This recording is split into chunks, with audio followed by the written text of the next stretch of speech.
हरिः ओम्। आपादमौलिपर्यन्तं गुरूणाम् आकृतिं स्मरेत् तेन विघ्नाः प्रणश्यन्ति सिद्ध्यन्ति च मनोरथाः।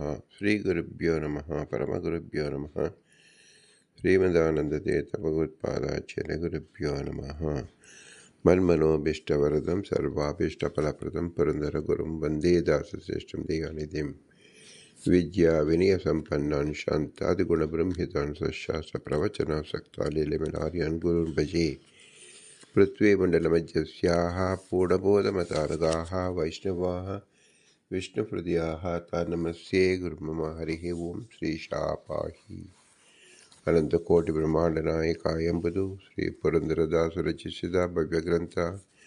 ಶಾಸ್ತ್ರ ಪ್ರಮೇಯಗಳು ಉಪನಿಷತ್ ಸಾರಭೂತವಾಗಿದೆ. 180 ಗದ್ಯಮಾಲೆಗಳು.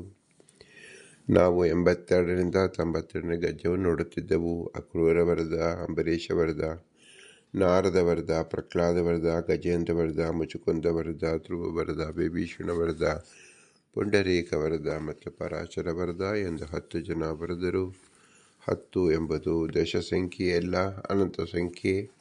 ಜೀವರು ಅನಂತ ಸಂಖ್ಯೆಯಲ್ಲಿದ್ದಾರೆ ಮತ್ತು ಅನಂತ ಜೀವರು ಭಗವಂತನ ಅನುಚರರಾಗಿದ್ದಾರೆ. ಜೀವರೆಲ್ಲರಲ್ಲೂ ಭೇದವಿದೆ, ತಾರತಮ್ಯವಿದೆ. ಎಲ್ಲ ಜೀವರಲ್ಲಿರ್ತಕ್ಕಂಥ ಭೇದ ಮತ್ತು ತಾರತಮ್ಯವನ್ನು ತಿಳಿಸಿಕೊಡೋಕ್ಕೋಸ್ಕರವಾಗಿ ಉಪನಿಷತ್ತನ್ನು ನಾವು ಅಭ್ಯಾಸ ಮಾಡುತ್ತಿದ್ದೇವೆ. ನಾವು ಅಣುವಾಗಿರುವುದರಿಂದ, ಅಣು ಪ್ರದೇಶದಲ್ಲಿರುವುದರಿಂದ ಮಹತ್ತಾದ ಇಡೀ ವಿಶ್ವದಲ್ಲಿ ಇರತಕ್ಕಂಥ ಅನಂತ ಕೋಟಿ ರಾಶಿಗಳ ಜೀವರಾಶಿಗಳನ್ನು ನಾವು ಪರಿಚಯ ಮಾಡಲಿಕ್ಕೆ ಸಾಧ್ಯವೇ ಇಲ್ಲ. ಇದನ್ನು ಶಾಸ್ತ್ರ ನಮಗೆ ಇದ್ದಲ್ಲಿಗೆ ನಮಗೆ ಪೂರ್ಣ ಮಾಹಿತಿಯನ್ನು ಕೊಡತಕ್ಕಂಥದ್ದು ಉಪನಿಷತ್ತು. ಆದ್ದರಿಂದ ನಾವು ಮೊಟ್ಟ ಮೊದಲಿಗೆ ತಿಳಿಯಬೇಕಾದ ಏನು? ಜೀವಗಣ ಅಂದರೆ ಎಷ್ಟು ಜನರಿದ್ದಾರೆ, ಅನಂತ ಜನರಿದ್ದಾರೆ. ಇವರಲ್ಲಿ ಎಷ್ಟು ಭಾಗವಿದೆ? 3 ಭಾಗವಿದೆ. ಸಾತ್ವಿಕರು, ರಾಜಸರು, ತಾಮಸರು ಎಂಬತಕ್ಕಂಥದ್ದು. ಮತ್ತು ಈ 3 ವಿಧ ಜೀವರ ಸಾಧನೆ ಹೇಗಿರುತ್ತದೆ ಮತ್ತು ಅವರ ಕರ್ಮಾನುಸಂಧಾನ ಹೇಗಿರುತ್ತದೆ ಮತ್ತು ಅವರ ಫಲ ಏನಾಗುತ್ತದೆ ಎಂಬುದನ್ನು ಶಾಸ್ತ್ರ ವಿಮರ್ಶಿಸಿ ತಿಳಿಸುತ್ತಿದೆ. ಪ್ರಸ್ತುತ ನಾವು ಐತರೇಯ ಉಪನಿಷತ್ತನ್ನು ನೋಡುತ್ತಿದ್ದೆವು. ಐತರೇಯ ಉಪನಿಷತ್ತು ಅತಿ ಸ್ಪಷ್ಟವಾಗಿ ತಮ್ಮ ಮೊಟ್ಟ ಮೊದಲನೆಯ ಮಂತ್ರದಲ್ಲಿ ತಿಳಿಸುವುದು ಏಷ ಪಂಥಾಃ ಏತತ್ ಕರ್ಮೈಃ ಏತದ್ ಬ್ರಹ್ಮ ಏತತ್ ಸತ್ಯಂ ತಸ್ಮಾತ್ ನ ಪ್ರಮಾದ್ಯೇತ್ ತಂ ನಾಶೀಯತ್ ನ ಹೃಚ್ಯಾಯನ್ ಪೂರ್ವೇ ಯೋ ಅಚ್ಚಾಯಂತೆ ಪರಾ ಬಭೂವಃ. ಅತಿ ಸ್ಪಷ್ಟವಾಗಿ ಏಷ ಪಂಥಾಃ ಇದೇ ಮಾರ್ಗ, ಏತತ್ ಕರ್ಮ ಇದೇ ಕರ್ಮಾನುಸಂಧಾನ ಮಾಡಬೇಕು, ಏತದ್ ಬ್ರಹ್ಮ ಇದೇ ಬ್ರಹ್ಮನನ್ನು ಆರಾಧಿಸಬೇಕು, ತತ್ ಸತ್ಯಂ ಅದು ಅನಾದಿ ನಿತ್ಯವಾದದ್ದು ಎಂಬುದನ್ನು ತಿಳಿಸಿದಾಗ ಶ್ರೀಮದಾನಂದ ತೀರ್ಥರು ಈ ಉಪನಿಷತ್ತಿಗೆ ಅರ್ಥವೇನು ಎಂಬುದನ್ನು ನಮಗೆ ಅನುಗ್ರಹಿಸುತ್ತಿದ್ದಾರೆ. ಏಷ ಏವ ಸದಾ ಪಂಥಾಃ ಭಗವಾನ್ ಪುರುಷೋತ್ತಮಃ. ನಾವು ಹಿಂದೆ ಪುರಾಣ ಪುರುಷೋತ್ತಮ ಎಂದು ತಿಳಿದುವಾಗ ಕೇವಲ ಪುರಾಣದಿಂದ ಪುರುಷೋತ್ತಮ ನಾನು ನೋಡಿದ್ದೆವು. ಸಕಲ ಶ್ರುತಿ ಸ್ಮೃತಿ ಇತಿಹಾಸಗಳಲ್ಲಿ ಮತ್ತು ಔಪೌರುಷೇಯ ವೇದಗಳಲ್ಲೂ ಸಹ ಪುರುಷೋತ್ತಮನನ್ನೇ ವರ್ಣಿಸುವುದು ಎಂಬುದನ್ನು ನಾವು ಇಲ್ಲೂ ಸಹ ತಿಳಿಯಬಹುದು. ಏಷ ಏವ ಸದಾ ಪಂಥಾಃ ಭಗವಾನ್ ಪುರುಷೋತ್ತಮ. ನಮಗೆ ದಿಕ್ಕು ಯಾರು, ದಾರಿ ಯಾರು ಅಂದರೆ ಪುರುಷೋತ್ತಮನೇ. ಮಹಾವ್ರತ ಯಾಗದಲ್ಲಿ ಆರಾಧ್ಯನಾದ ಈ ಭಗವಾನ್ ಪುರುಷೋತ್ತಮನು ಎಂದು ತಿಳಿಯಬೇಕು. ಪ್ರತಿ ಜೀವನ ಪ್ರತಿ ಉಸಿರಿನ ಮಂತ್ರ ಪುರುಷೋತ್ತಮನೇ ಆಗಿದ್ದಾನೆ. ನಿತ್ಯಂ ಸ್ವಪ್ರಾಪ್ತಿ ಹೇತತ್ವಾತ್. ಯಾತಕ್ಕೋಸ್ಕರವಾಗಿ ಪುರುಷೋತ್ತಮ ನೆನೆಯಬೇಕು ಅಂದರೆ ಯಾವಾಗ ನೆನೆಯಬೇಕು? ನಿತ್ಯಂ ಇಂತಹ ಕಾಲದಲ್ಲಿ ನೆನೆಯುವಂತಿಲ್ಲ ಎಂಬ ಕಾಲವೇ ಇಲ್ಲ. ಅನಾದಿ ಕಾಲದಿಂದ ಅನಂತ ಕಾಲದವರೆಗೂ ಸದಾ ಭಗವಂತನ ಸ್ಮರಣೆಯಲ್ಲಿರಬೇಕು ಸಕಲ ಜೀವರು. ಇದು ವಿಧಿ ನಿತ್ಯಂ. ಯಾತಕ್ಕೋಸ್ಕರವಾದ ಸ್ವಪ್ರಾಪ್ತಿ ಹೇತುತ್ವ. ನಮ್ಮ ನೈಜವಾದ ಸುಖವನ್ನು ಹೊಂದಬೇಕಾದರೆ ನಾವು ಭಗವದಾರಾಧನೆ ಮಾಡಬೇಕು. ಯಾಕೆ ಮಾಡಬೇಕು? ಲಕ್ಷ್ಮೀದೇವಿಯೇ ಅನಾದಿ ಅನಂತ ಕಾಲದವರೆಗೂ ಭಗವದಾರಾಧನೆ ಮಾಡುತ್ತಿರುವುದರಿಂದ ನಿತ್ಯ ಮುಕ್ತಳಾಗಿದ್ದಾಳೆ. ಮಹಾಲಕ್ಷ್ಮೀ ದೇವಿಯು ಸಕಲರಿಗೂ ಸ್ಟ್ಯಾಂಡಿಂಗ್ ಎಕ್ಸಾಂಪಲ್. ಮಹಾಲಕ್ಷ್ಮೀ ದೇವಿಯಂತೆ ನಿತ್ಯ ಸ್ಮರಣೆ ಮಾಡತಕ್ಕಂಥವರು ಯಾರೂ ಇಲ್ಲ. ಆದ್ದರಿಂದ ಅವಳನ್ನು ಅಕ್ಷರ ಪುರುಷಳು ಎಂದು ಭಗವದ್ಗೀತೆಯಲ್ಲಿ ಗೀತಾಚಾರ್ಯರು ನಮಗೆ ತಿಳಿಸಿಕೊಟ್ಟಿದ್ದಾರೆ. ಅಕ್ಷರ ಅಂದರೆ ಏನು? ಅವಳ ನಾಮದೇವೂ ಅಕ್ಷರ, ಅವರ ಕೃತಿಯೂ ಅಕ್ಷರ, ಅವರ ಕರ್ಮವೂ ಅಕ್ಷರ. ನಾಶರಹಿತವಾಗಿ ನಿತ್ಯವಾಗಿ ಭಗವತ್ ಸ್ಮರಣೆಯಲ್ಲಿ ನಿರತಳಾದವಳು ಅಕ್ಷರ ಮಹಾಲಕ್ಷ್ಮೀ ದೇವಿಯರು. ಇದನ್ನು ಯಥಾಯೋಗ್ಯವಾಗಿ ಬ್ರಹ್ಮದೇವರು ಕೋಟಿ ಗುಣ ಹೀನವಾಗಿ, ಅಂದರೆ ಲಕ್ಷ್ಮೀದೇವಿಯ ಕೋಟಿ ಅಂಶದಲ್ಲಿ ಒಂದು ಅಂಶ ಪೂರ್ಣವಾಗಿ ಬ್ರಹ್ಮದೇವರು ಆರಾಧಿಸ್ತಕ್ಕಂಥವರು. ಬ್ರಹ್ಮದೇವರು ಎಂತಹ ಪ್ರಳಯ ಕಾಲದಲ್ಲೂ ಸಹ ಅಕಣಾಶ್ಮರು, ಸದಾ ಜಾಗೃತ ಅವಸ್ಥೆಯಲ್ಲಿರತಕ್ಕಂಥವರು, ಅಜ್ಞಾನವೇ ಇರುವುದಿಲ್ಲ. ಇಂತಹವರು ಭಗವಂತನ ಸ್ಮರಣೆ ಮಾಡುವುದಾದರೂ ಅದು ಮಹಾಲಕ್ಷ್ಮೀ ದೇವಿಯ ಒಂದು ಕೋಟಿಯ ಒಂದು ಅಂಶ ಮಾತ್ರ. ನಿತ್ಯಂ ಸ್ವಪ್ರಾಪ್ತಿ ಹೇತುತ್ವಾತ್. ಲಕ್ಷ್ಮೀದೇವಿಗೆ ಅವಳ ಸ್ಥಾನ ಎಂದಿಗೂ ಒಂದು ದಿನ ಚಂಚಲವಾಗುವುದಿಲ್ಲ, ಸ್ಥಿರವಾದದ್ದು. ಆದರೂ ತನ್ನ ಸ್ವಪ್ರಾಪ್ತಿ ಹೇತುತ್ವಾತ್ ಅಕ್ಷರ ಪುರುಷಳಾಗಿ ಇರುವುದಕ್ಕೆ ಮಹಾಲಕ್ಷ್ಮೀ ದೇವಿಯು ನಿರಂತರ ಭಗವಂತನ ಜ್ಞಾನದಲ್ಲಿ ಆಸಕ್ತಳಾಗಿದ್ದಾಳೆ. ಮಹಾಲಕ್ಷ್ಮಿಯ ಬಲ ಏನು ಅಂದರೆ ಸದಾ ಭಗವಂತನ ಸ್ಮರಣೆಯಲ್ಲಿರುವುದೇ ಆಗಿದೆ, ಭಗವಂತನ ನೋಡುವುದೇ ಆಗಿದೆ, ಭಗವಂತನ ಸೇವೆ ಮಾಡುವುದೇ ಆಗಿದೆ. ಆದರೆ ಈ ಮಹಾಫಲ ಇತರ ಯಾವ ಜೀವರಿಗೂ ಒದಗಿ ಬರುವುದಿಲ್ಲ. ಭಗವಂತ ಅವ್ಯಯ ಅವ್ಯಕ್ತನಾದ್ದರಿಂದ ಅವನನ್ನು ಕಾಣಲು ಬರುವುದಿಲ್ಲವಾದ್ದರಿಂದ ಅವನ ಸೇವೆ ಮಾಡಲು ಪ್ರತ್ಯಕ್ಷವಾಗಿ ಆಗುವುದಿಲ್ಲ. ಹಾಗಾದರೆ ಉಳಿದವರ ಗತಿ ಏನು? ಕೇವಲ ಶಾಸ್ತ್ರ ಮೂಲಕ, ಅಪೌರುಷೀಯ ವೇದ ಮೂಲಕ ಭಗವಂತನನ್ನು ತಿಳಿದು ನಾವು ಧ್ಯಾನಿಸಬೇಕು, ಆರಾಧಿಸಬೇಕು. ಬ್ರಹ್ಮದೇವರಿಗೆ ಆರಾಧನೆಯ ಶಬ್ದವನ್ನು ಕೇಳಿಸಿಕೊಳ್ಳುತ್ತಾರೆ. ಭಗವಂತನ ನುಡಿಯುವ ಶಬ್ದವನ್ನು ಆಲಿಸುವ ಯೋಗ್ಯತೆ ಇರತಕ್ಕಂಥದ್ದು ಬ್ರಹ್ಮದೇವರಿಗೆ ಮಾತ್ರ. ಉಳಿದ ಯಾವ ದೇವತೆಗಳಿಗೂ ಬ್ರಹ್ಮದೇವರು ಕೇಳಿಸಿಕೊಳ್ಳುವ ಶಬ್ದವನ್ನು ಕೇಳಿಸಿಕೊಳ್ಳುವ ಯೋಗ್ಯತೆ ಇಲ್ಲ. ಬ್ರಹ್ಮದೇವರು ಭಗವಂತನ ಆದೇಶವನ್ನು ದೇವತೆಗಳಿಗೆ ತಲುಪಿಸುತ್ತಾರೆ. ಇದು ದೇವತೆಗಳಲ್ಲಿ ಇರತಕ್ಕಂಥ ವ್ಯವಸ್ಥೆ.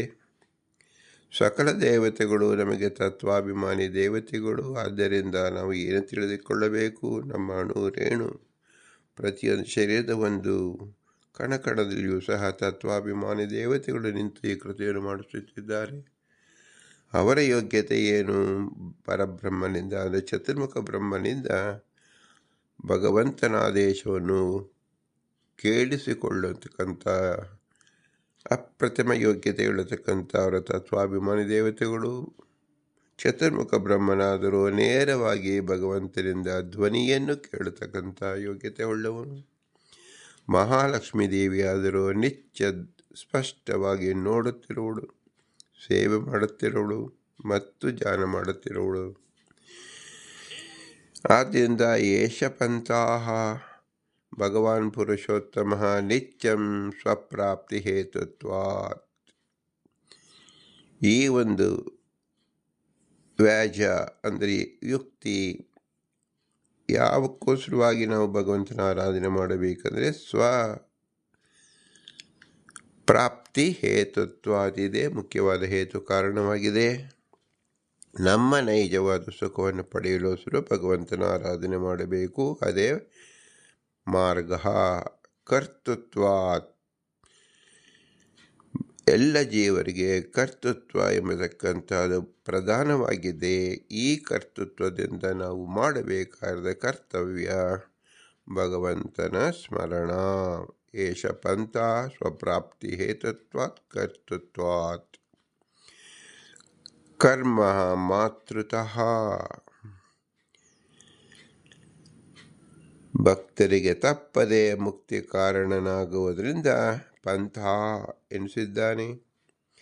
ಜಗತ್ಕರ್ತನು ಸರ್ವಜ್ಞನೂ ಆಗಿರುವುದರಿಂದ ಕರ್ಮ ಎನಿಸಿದ್ದಾನೆ. ಗುಣಪೂರ್ಣನಾದ್ದರಿಂದ ಇವನೇ ಬ್ರಹ್ಮ, ನಿರ್ದೋಷ ಸ್ವರೂಪಾನಂದ.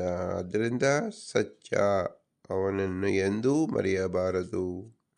ಶ್ರವಣಾದಿಗಳನ್ನು ಮಾಡುತ್ತಲೇ ಇರಬೇಕು. ಅವನನ್ನು ಬಿಟ್ಟು ಬೇರೆಯವರನ್ನು ಆರಾಧಿಸಬಾರದು. ಬ್ರಹ್ಮೈವ ಗುಣಪೂರ್ಣತ್ವಾತ್ ಸತ್ಯಂ ಸ್ವಾದು ಸ್ವರೂಪತಃ. ಬ್ರಹ್ಮನ ಗುಣ ಏನು? ಗುಣಪೂರ್ಣವಾಗಿರತಕ್ಕಂಥದ್ದು, ಸತ್ಯವಾದುದು ಮತ್ತು ಸಾಧು ಸ್ವರೂಪತಃ. ಕ್ವಾಪಿ ತ್ವಂ ವಿಸ್ಮರನ್ನೈವ. ಯಾರೂ ಯಾವ ಕಾಲದಲ್ಲೂ ಭಗವಂತನ ವಿಸ್ಮರಣೆಯಲ್ಲಿ ಇರಕೂಡದು. ತ್ಯಕ್ತ ತಂ ಇತರಂ ವ್ರಜೇತ್. ಭಗವಂತನ ಬಿಟ್ಟು ಬೇರೆ ಯಾರನ್ನೂ ಅರ್ಚಿಸಬಾರದು, ಪೂಜಿಸಬಾರದು. ಅಂದರೆ ಭಗವಂತನ ಪೂರ್ಣ ಸರ್ವೋತ್ತಮ ಎಂದು ತಿಳಿಯಬೇಕು. ಈತ ಸರ್ವೋತ್ತಮತ್ವೇನ ಇನ್ಯಾರನ್ನೂ ಪೂಜಿಸಬಾರದು ಎಂದರ್ಥ. ಪೂರ್ವೇ ನೈನಂ ತಸ್ಯ ಜುಹ್ಯಿ ಬ್ರಹ್ಮಾಜ್ಞಾತೇನ ಸಂಸ್ಕೃತೇಃ. ಮುಕ್ತಾಃ ಶ್ರೀಷ್ಯತ್ ತದ್ ಪದತ್ಯಾಗಾನ್ನಿಚ್ಚ ಮುಕ್ತಾ ಗುಣಾಧಿಕಾ. ಶ್ರವಣಾದಿಗಳನ್ನು ಮಾಡುತ್ತಲೇ ಇರಬೇಕು. ಅವನನ್ನು ಬಿಟ್ಟು ಬೇರೆಯವರನ್ನು ಆರಾಧಿಸಬಾರದು. ಬ್ರಹ್ಮನೇ ಮುಂತಾದ ಪ್ರಾಚೀನರು ಇವನನ್ನು ಛೇದಿಸಲಿಲ್ಲ. ಆದ್ದರಿಂದ ಅವರು ಸಂಸಾರದಿಂದ ಮುಕ್ತರಾದರು. ಲಕ್ಷ್ಮೀದೇವಿಯು ಅವರನ್ನು ಛೇದಿಸದಿದ್ದರಿಂದಲೇ ನಿತ್ಯ ಮುಕ್ತಳು, ಅಧಿಕ ಗುಣವತಿ ಎನಿಸಿದ್ದಾಳೆ. ನಾವು ಇದು ಅತ್ಯಂತ ಸೂಕ್ಷ್ಮವಾಗಿ ತಿಳಿಯಬೇಕು. ಬ್ರಹ್ಮದೇವರು ತಮ್ಮ ಸ್ಥಾನಕ್ಕೋಸ್ಕರವಾಗಿ ಭಗವಂತನ ಆರಾಧನೆ ಮಾಡುತ್ತಾರೆ. ಮಹಾಲಕ್ಷ್ಮೀ ದೇವಿಯು ತನ್ನ ಸ್ಥಾನಕ್ಕಾಗಿ ಭಗವಂತನ ಆರಾಧನೆ ಮಾಡುತ್ತಿದ್ದಾಳೆ. ಹೀಗೆ ಹೇಳಿದ ಮೇಲೆ ಉಳಿದ ದೇವತೆಗಳ, ಋಷಿಗಳ, ಮಾನುಷೋತ್ತಮರು ಹೇಗೆ ಅನುಸಂಧಾನ ಮಾಡಬೇಕು? ಮಹಾಲಕ್ಷ್ಮೀ ದೇವಿಯರಂತೆ ಬ್ರಹ್ಮದೇವರಂತೆ ಎಲ್ಲರೂ ಜ್ಞಾನಾಸಕ್ತರಾಗಬೇಕು ಎಂಬುದೇ ಏಷ ಪಂಥಃ, ಭಗವಂತನೇ ಮಾರ್ಗ ಎಂಬುದನ್ನು ತೈತ್ತಿರೀಯ ಉಪನಿಷತ್ತು ನಮಗೆ ತಿಳಿಸ್ತಾ ಇದೆ. ದಾಸರಾಯರು ನಂಬದೆ ಕೆಟ್ಟವರಿಲ್ಲ, ಯಾರು ನಂಬುವುದಿಲ್ಲ ಅವರು ಕೆಟ್ಟರೆ ಕೆಡಲಿ ಎಂಬ ಒಂದು ದೂಷಣೆ ರೂಪವಾಗಿ ಪದವನ್ನು ಯಾಕೆ ಹೇಳಿದ್ದಾರೆಂದರೆ, ಕರ್ತವ್ಯ ನಂಬಬೇಕು. ನಾವು ಏನು ಹೇಳಿದರೂ ನಂಬಿಕೆ ಬರಲಿಲ್ಲ ಅಂದರೆ ಹಾಗಾದರೆ ಯಾರು ನಂಬುವುದಿಲ್ಲವೋ ಅವರು ಕೆಡುತ್ತಾರೆ ಎಂಬ ದೋಷಣ ರೂಪವಾದ ಆರೋಪವನ್ನು ಸಹ ದಾಸರಾಯರು ತಿಳಿಸುತ್ತಾರೆ. ಅತ್ಯಂತ ಕಠಿಣ ಶಬ್ದ ಹೇಳುವುದರ ಪ್ರಯುಕ್ತ ಏನು? ಕಡ್ಡಾಯವಾಗಿ ಭಗವಂತನ ಸ್ಮರಣೆ ಮಾಡಿರಪ್ಪ ಎಂಬ ಆದೇಶವನ್ನು ವರದರ ಸಂಕೇತದಿಂದ ನಮಗೆ ತಿಳಿಸ್ಕೊಡ್ತಾ ಇದ್ದಾರೆ. ಅದು ನಂಬಿರಿ ಎನ್ನುವ ಈ ವೇದ ಋಷಿ ವಾಣಿ. ಋಷಿಗಳೇ ಪುರಂದರದಾಸರು. ಅವರ ನುಡಿ ವರದರು ಅಂತ ಹೇಳಿದಾಗ ಅದು ಅಪೌರುಷೀಯವಾದ ವೇದಗಳು ಯಾರು ಕಂಡುಕೊಂಡರೋ ಅವರ ವಾಣಿ ಅಂತ ನಾವು ತಿಳಿಯಬೇಕು. ತದುಕ್ತಂ ಋಷಿಣ ಪ್ರಜಾಃ ತಿಸ್ರೋ ಆಚ್ಯಾಯಮೇಯು ಅನ್ಯಾ ಅರ್ಕ ಅಭಿತೋ ವಿಮಿಶ್ರೇ ಬೃಹಸ್ತತಸ್ಥೌ ಭುವನೇಶ್ವರಿತಃ ಪವಮಾನೋ ಹರಿತ ಅವಿವೇಕಾಯಿತಿ ಅವಿವೇಶೇತಿ. ತದುಕ್ತಂ ಋಷಿಣಾ ಪ್ರಜಾಃ ತಿಸ್ರೋ ಅಚ್ಚಾಯಮೇಯೂನ್ಯೋನ್ಯ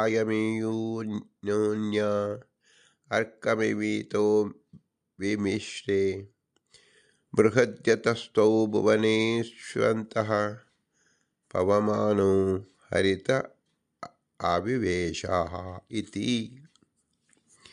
ಪ್ರಜಾಃ ತಿಸ್ರೋ ಅಚ್ಚಾಯಮೇಯುರು ಇತಿ ಯಾ ವೈತ ಇಮಾಃ ಪ್ರಜಾ ತಿಸ್ರೋ ಆಚ್ಯಾಯಾಮಾಂತ್ಯಾನಿ ಇಮಾನಿ ವಯಾಂಸಿ ವಂಗಾವಗದಶ್ಚ ಸ್ವಪಾದಾಃ ನೈನ್ಯಾ ಅರ್ಕಮಭಿತೋ ವಿವಿಶ್ಯಾಃ ಇತಿ ತಾ ಇಮಾಃ ಪ್ರಜಾಃ ಅರ್ಕಮಭಿತೋ ನಿವಿಷ್ಟಾಃ ಇಮಮೇವ ಅಗ್ನಿಂ ಬೃಹದ್ವಂ ತಸ್ಥೌ ಭುವನೇಶ್ಯಂತರಿಷಿ ಅದಾವು ಏವ ಬೃಹತ್ ಭುವನೇಶ್ವಂತರಸಾವಾದಿತ್ಯಃ ಪವಮಾನೋ ಹರಿತಃ ವಿವೇಶೆ ಇತಿ. ವಾಯುರೇವ ಪವಮಾನೋ ದಿಶೋ ಹರಿತ ಅವಿಷ್ಟಃ.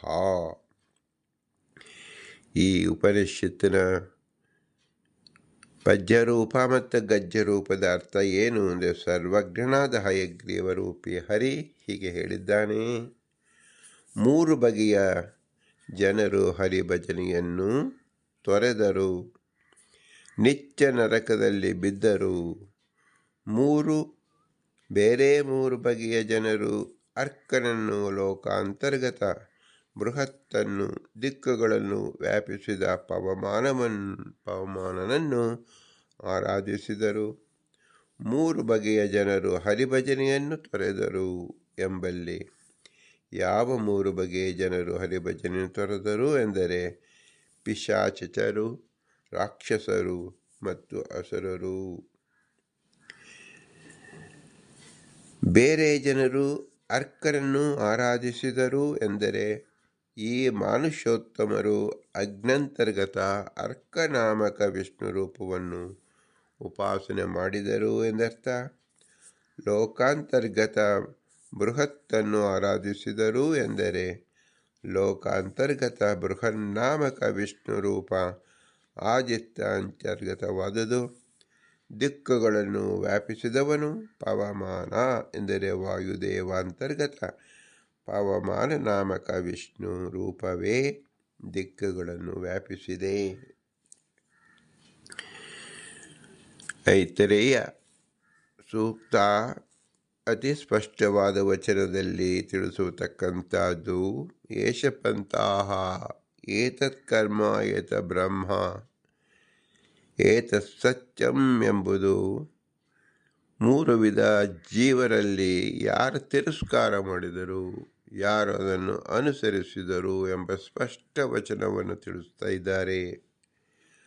3 ವಿಧವಾದ ಜೀವರು ತಿರಸ್ಕಾರ ಮಾಡಿದರು ಅಂದಾಗ, ಮನುಷ್ಯರಲ್ಲಿ 3 ವಿಧರು. ಒಬ್ಬರು ಮುಕ್ತಿಯೋಗ್ಯರು, ಇನ್ನೊಂದು ಭಾಗ ಮುಕ್ತಿಗೆ ಅಯೋಗ್ಯರು. ತತ್ವಸಂಖ್ಯಾನದಲ್ಲಿ ತಿಳಿಸಿಕೊಟ್ಟಿದ್ದಾರೆ. ಮುಕ್ತಿಯೋಗ್ಯರಲ್ಲೂ ಸಹ 5 ಬಗೆ ದೇವ, ಋಷಿ, ಪಿತೃಪ ಎಂಬುದಾಗಿ 5 ಬಗೆಯಾಗಿದೆ. ದೇವತೆಗಳು, ಋಷಿಗಳು, ಚಕ್ರವರ್ತಿಗಳು, ರಾಜರು ಮತ್ತು ಮಾನುಷೋತ್ತಮರು. ದೇವ, ಋಷಿ, ಪಿತೃಪ, ನರಹ. ಪಿತೃ ಅಂದರೆ ಪಿತೃದೇವತೆಗಳು ಎಂದು ಹೆಸರು, ಚಕ್ರವರ್ತಿಗಳು ಪಿತೃದೇವತೆಗಳು ಮತ್ತು ನರ ಅಂದರೆ ಮಾನುಷೋತ್ತಮರು. ಇದು 5 ವಿಧವಾದ ಮುಕ್ತಿಗೆ ಯೋಗ್ಯತೆಯನ್ನು ಇರತಕ್ಕಂಥ ಸ್ವಭಾವದಲ್ಲಿ ಇರತಕ್ಕಂಥವರು ಮತ್ತು ಅವರು ಸಾಧನೆಯನ್ನು ಮಾಡಿದರೆ ಮಾತ್ರ ಮುಕ್ತಿಗೆ ಹೋಗತಕ್ಕಂಥವರು ಎಂದರ್ಥ. ಮುಕ್ತಿಗೆ ಅಯೋಗ್ಯರು ಅಂದರೆ ಯಾರು ಮುಕ್ತಿಗೆ ಹೋಗಲಾರದವರು ಅಂದರೆ ಈ ಸಾಧನೆಯನ್ನು ಮಾಡಿಕೊಳ್ಳದವರು 2 ವಿಧ. ಒಬ್ಬರು ರಾಜಸರು, ಇನ್ನೊಬ್ಬರು ತಾಮಸರು. ತಾಮಸರಲ್ಲಿ 3 ವಿಧ: ದೈತ್ಯ, ರಕ್ಷ, ಪಿಶಾಚಕಾಹ. ದೈತ್ಯರು ಆಕಾರದಲ್ಲೇ ವಿಕೃತ ಆಕಾರವನ್ನು ಹೊಂದಿರತಕ್ಕಂಥವರು. ದೈತ್ಯ ರಕ್ಷಕನ ರಾಕ್ಷಸರು ವಿಕಾರವಾದ ರೂಪವನ್ನು ಹೊಂದಿರತಕ್ಕಂಥವರು, ವಿಕಾರವಾದ ಚರ್ಯೆಯಲ್ಲಿ ತೊಡಗಿರ್ತಕ್ಕಂಥವರು. ಪಿಶಾಚಕರು ಕಣ್ಣಿಗೆ ಕಾಣದಂತೆ ವಿಕಾರ ಕೃತಿಯಲ್ಲಿ ತೊಡಗಿದವರು.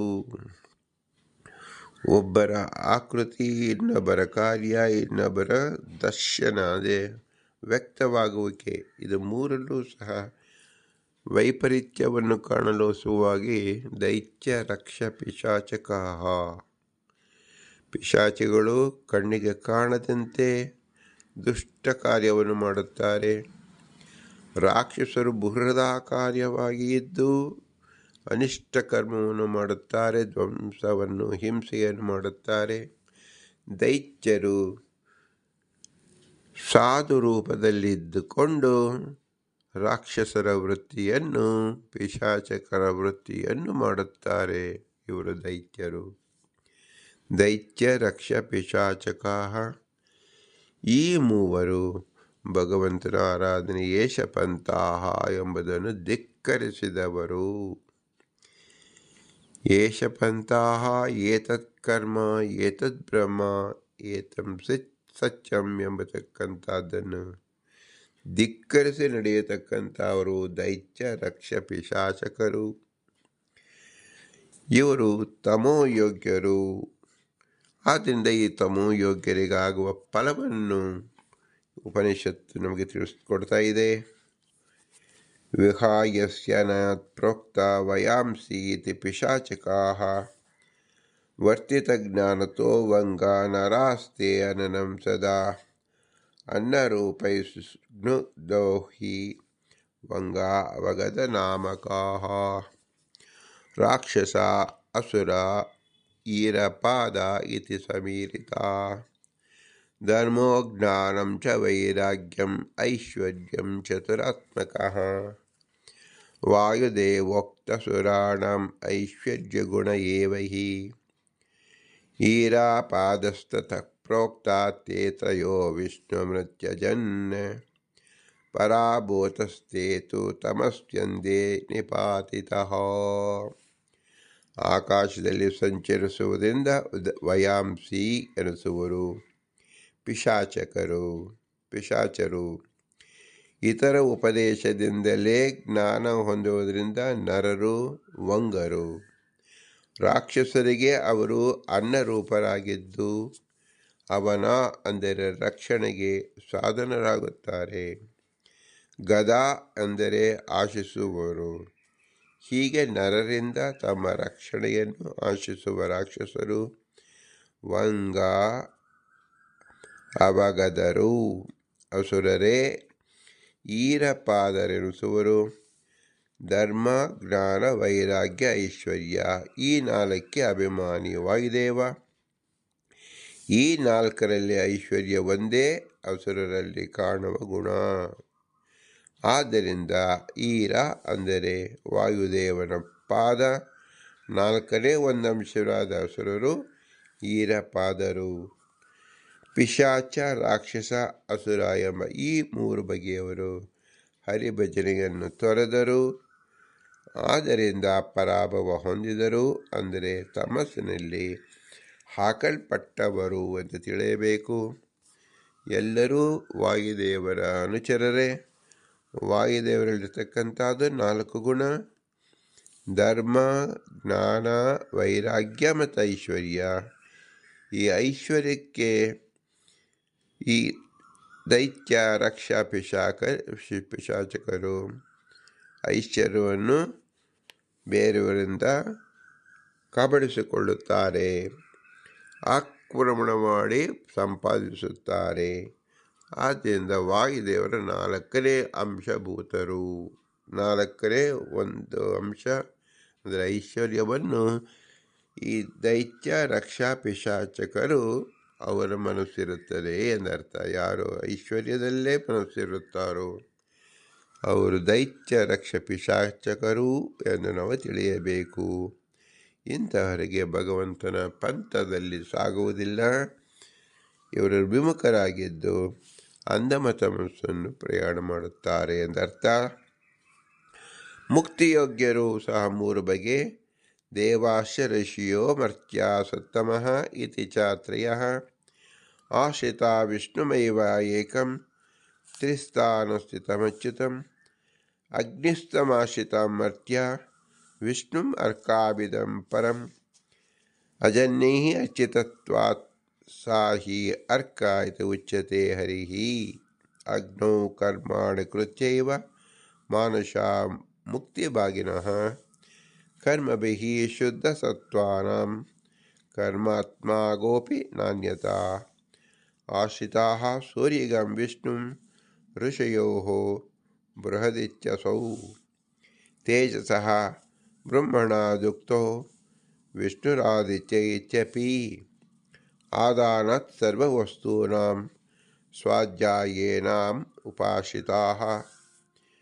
ಮುಚ್ಯಂತಂ ಋಷಯೋ ನಿತ್ಯಂ ನಾನ್ಯತಾ ತು ಕಥಂಚನ. ವಾಯುಸ್ತಮಾಶ್ರಿತಾ ದೇವಾಃ ಪವಮಾನ ಅಭಿಧರಂ ಹರಿಂ. ಸಂಸಾರಾತ್ ಪಾವಯಿತ್ವಾ ಯತ್ ಮಹಾನಂದೇ ವಿನೋತ್ಯಯಂ. ಪವಮಾನಸ್ತತೋ ವಿಷ್ಣುಃ ವ್ಯಾಪ್ತಃ ಸರ್ವಾಸು ದಿಕ್ಷು ಚ. ಆಶ್ರಿತೋ ಭಗವಾನ್ ಸರ್ವೈಃ ಸರ್ವತ್ರಾಪಿ ವಿಶೇಷತಃ. ಆಶ್ರಯಾತ್ ಪೃಥಗುಕ್ತೋ ಅಯಂ ನಿತ್ಯಾನಂದ ರಮಾಪತಿಃ.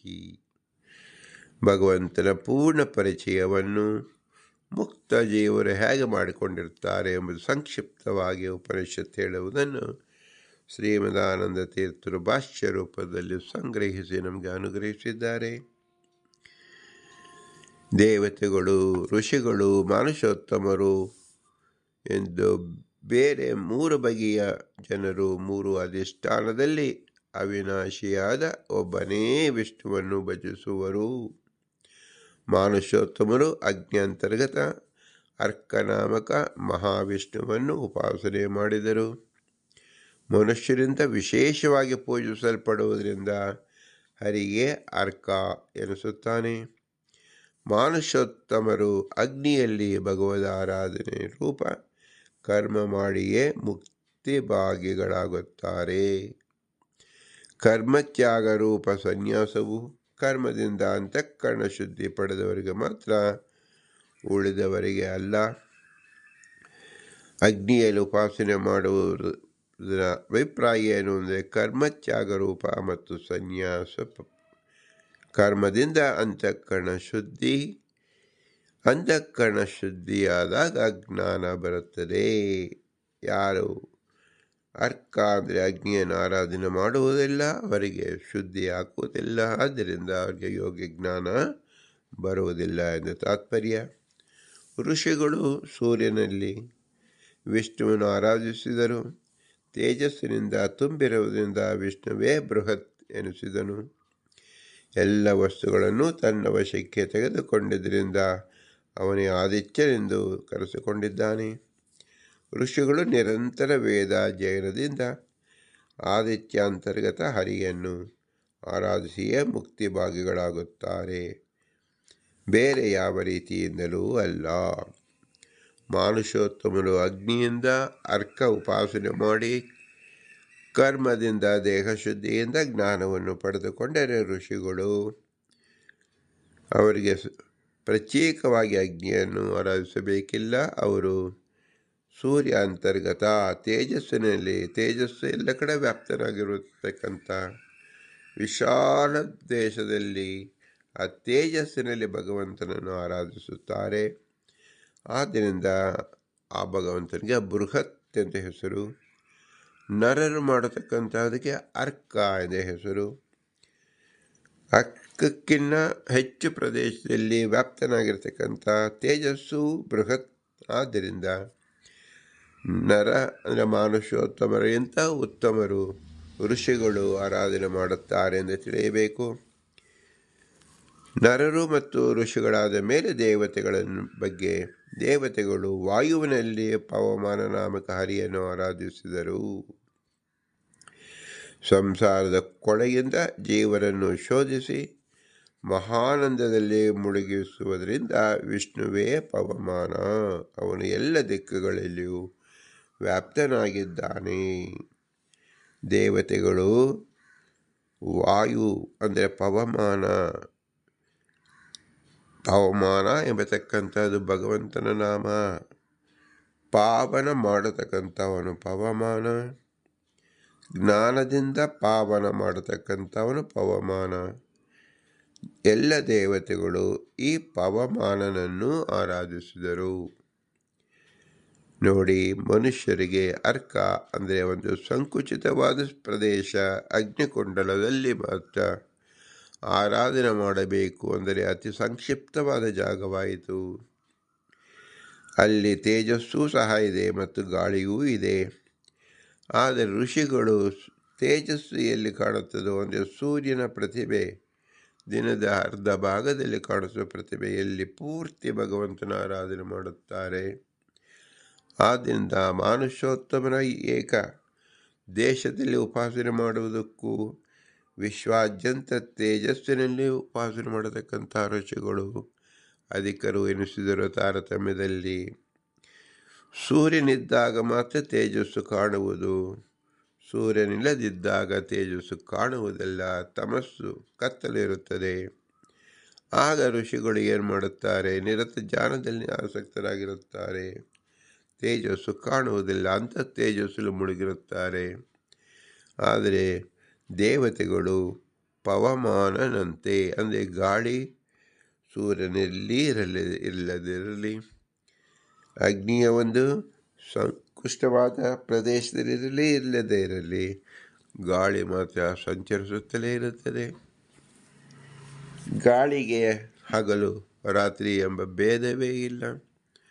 ಆದ್ದರಿಂದ ದೇವತೆಗಳು ಸದಾಕಾಲ ಭಗವಂತನನ್ನು ಪವಮಾನ ಎಂದು ಆರಾಧಿಸಿದರು. ನರರು ಅರ್ಕ ಎಂಬುದು ಆರಾಧಿಸಿದರು.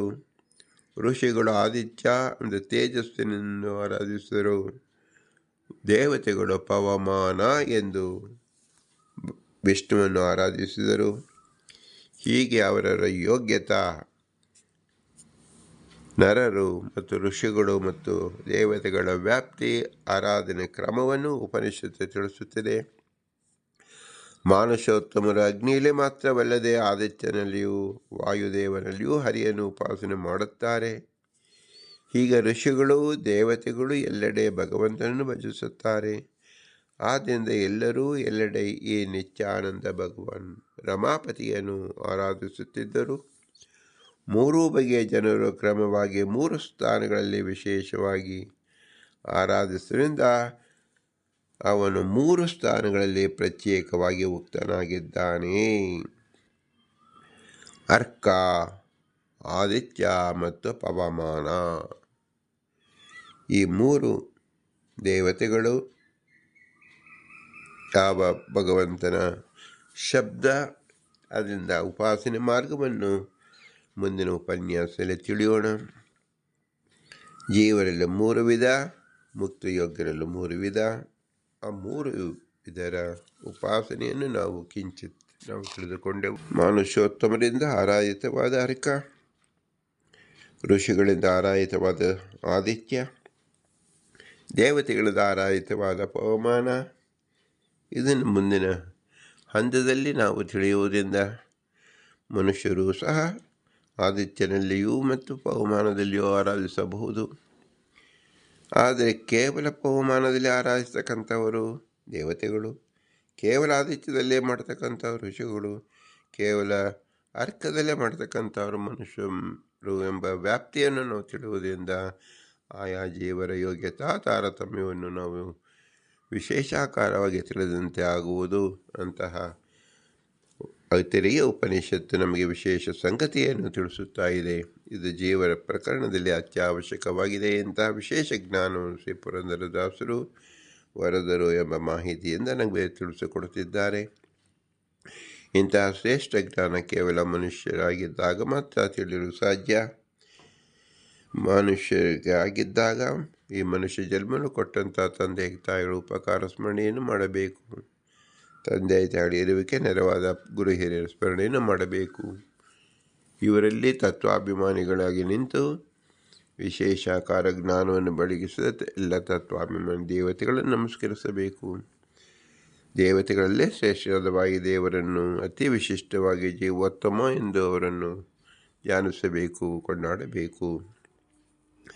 ಇವರೆಲ್ಲರೂ ಅಸ್ವತಂತ್ರರು. ಸ್ವತಂತ್ರರಾದ ಬಿಂಬ ಲಕ್ಷ್ಮೀನಾರಾಯಣ ಮಾತ್ರ.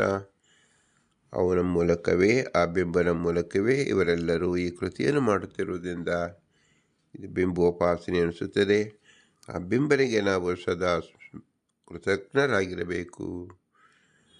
ಕೃತಸ್ಮರ ಕೃತಸ್ಮರ ಕೃತಗಂ ಸ್ಮರ ಎಂಬುದು ಆದೇಶ ಉಪನಿಷತ್ತಲ್ಲಿ ಆಗಿದೆ. ಇಂತಹ ಕೃತಜ್ಞತೆಯನ್ನು ತೋರಿಸುವ ವಿಧಿ ಏನು? ಭೂಯಿಷ್ಠಾಂತೆ ನಮ ಉಕ್ತಿ ವಿಧೇಮ, ಭೂಯಿಷ್ಠಾಂತೆ ನಮ ಉಕ್ತಿ ವಿಧೇಮ, ಭೂಯಿಷ್ಠಾಂತೆ ನಮ ಉಕ್ತಿ ವಿಧೇಮ ಅಂತೇಳಿ ವಿನಮ್ರವಾಗಿ ನಮಿಸೋಣ. ಭಾರತೀಯರ ಮುಖ್ಯ ಪ್ರಾಣಾಂತರ್ಗತ ಶ್ರೀಕೃಷ್ಣಾರ್ಪಣಮಸ್ತು. ಹರಿ ಓಂ, ಹರಿ ಓಂ, ಹರಿ ಓಂ.